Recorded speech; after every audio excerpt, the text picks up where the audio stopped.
अस्सलाम वालेकुम। कैसे हैं भैया आप सब। बस काफ़ी ही दिन हो गए थे, कोई वीडियो अपलोड नहीं कर सकी मैं। मसरूफियत भी इतनी नहीं है, लेकिन पता नहीं दिन छोटे छोटे हैं, पता ही नहीं चलता दिन गुजरने का। तो वीडियो तो काफ़ी सारी मेरे पास पड़ी हुई थी, बस वॉइस ओवर करने वाली पड़ी हुई थी। तो आज मैंने वो जैसे कहते हैं ना, हिम्मत जुटा के अपने सारे काम कुम छड़ छुड़ के आज मैंने कहा कि पहले मैं वॉइस ओवर करती हूँ वीडियो, उसके बाद फिर मैं जाती हूँ किचन में। क्योंकि जब एक बार किचन में चले जाओ फिर उसमें से 2-3 घंटे निकलना तो वो जैसे कहते हैं ना, पॉसिबल ही नहीं होता। तो फिर बंदे को तो ये भी काम कर लो, ये भी कर लो, इस तरह टाइम काफ़ी उसमें लग जाता है। उसके बाद खुद दिल ही नहीं करता कुछ भी करने को ऐसा। तो ये हम आए थे एम्प्टी प्लेमोर, ये जी जोया की सेलिब्रेशन थी। उसने किया था 12 कंप्लीट। तो उससे हमने कहा था कि जो आपको जैसे कहोगे ना हम आपको वो देंगे।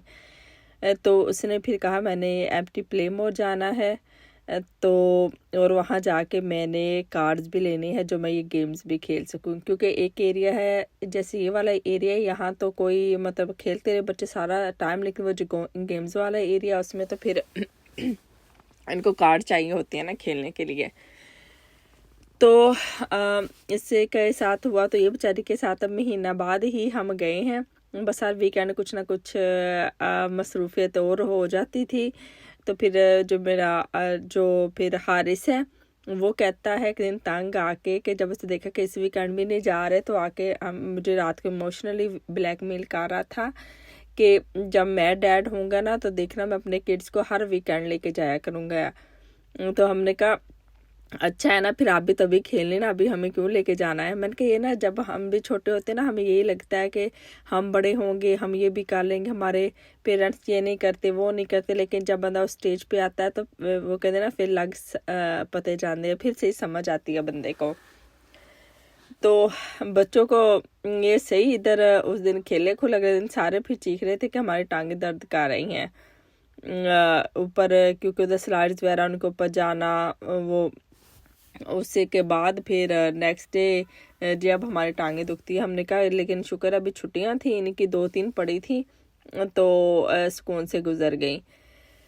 हालांकि यहाँ भी बच्चे बाहर खेलते रहते हैं खुली जगह पे, तो अल्लाह जाने क्यों थक गए। वो तो हो ना, बच्चे ने ये काम किया ना हो, जैसे हम काफ़ी अरसा वो रस्सा नहीं टपते टपते होते थे, तो फिर जब करना तो उससे हमारे ना टांगों में जैसे कहते हैं खलियाँ पड़ जाती थी।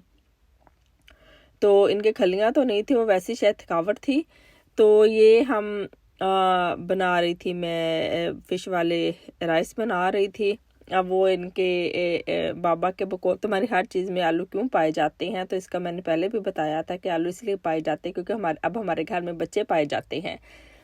तो फिर जिन्होंने वो नहीं खानी होती, कोई मीट बोटी या कुछ नहीं खाना होता, जोया नहीं खाती फिश, हारिस फिश खाता है। फिर जो जोया है बाकी वो सारा हर तरह के मीट खा लेती है, वो हारिस नहीं खाता।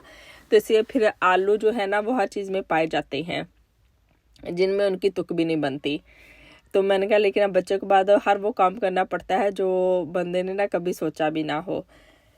तो ये जी अब मैं आ गई थी, रोटियां थी डालने वाली, काफ़ी सारी ब्रेड इकट्ठी हुई थी। बच्चे जैसे हमने ब्रेड की साइड्स नहीं खानी, और उसके बाद जो ब्रेड का पहला पीस और आखिरी पीस वो नहीं खाना, तो वो बच जाते हैं। अगर तो मैंने खाना हो तो मैं तो वो खा लेती, मुझे वो अच्छे लगते हैं, क्रिस्पी हो जाते हैं उनको जब गर्म कर लो तो, लेकिन बच्चे नहीं खाते।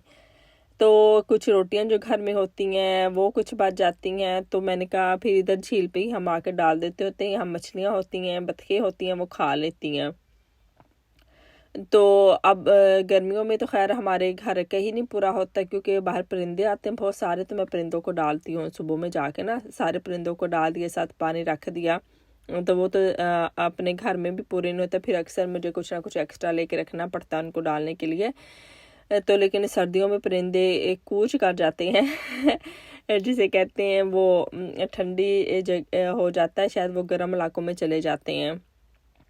पहले अभी भी ठंडा भी अभी कुछ सालों से ही होने लगा। पहले तो टेक्सास बिल्कुल ही पाकिस्तान जैसा था जहाँ हम रहते हैं इसका मौसम, लेकिन अब तो फ्रीजिंग ऐसी होती है कि बंदा हैरान रह जाता है। पिछले 2 दिन भी हमारे पास -8 -9 रहा है टेम्परेचर। तो मैं चिकन्स को पानी डाल के आती थी, जब मैं वापस जाती थी 2 घंटे बाद तो वो जमा होता था। तो ये काफ़ी ही सर्दी रही है हमारे इधर पिछले 2-3 दिन। तो आज कुछ बेहतर हुआ था, लेकिन फिर आगे ठंडा आ रहा है मौसम। सर्दी फिर आगे वही, अब ज़ाहिर फरवरी तक इधर गंदा मौसम रहता है, उसके बाद तो अच्छा हो जाता है। जनवरी फरवरी ही इधर ऐसी गंदी सर्दी आती है जिसमें फ्रीजिंग होती है। लेकिन शुक्र है बारिश नहीं थी, नहीं तो पिछले साल की तरह हमारे हर चीज़ जम जानी थी। इस दफ़ा बारिश नहीं करके तो वैसे जहाँ पानी खड़ा होता था या बाहर कहीं पड़ा है तो वो जम जाता था, लेकिन बाकी शुक्र है सुकून रहा।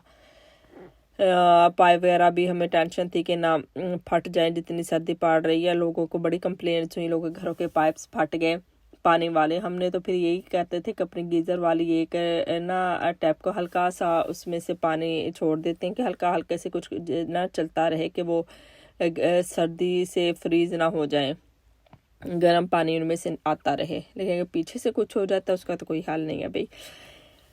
तो पिछले साल भी काफ़ी ऐसे प्रॉब्लम हमें रहे थे।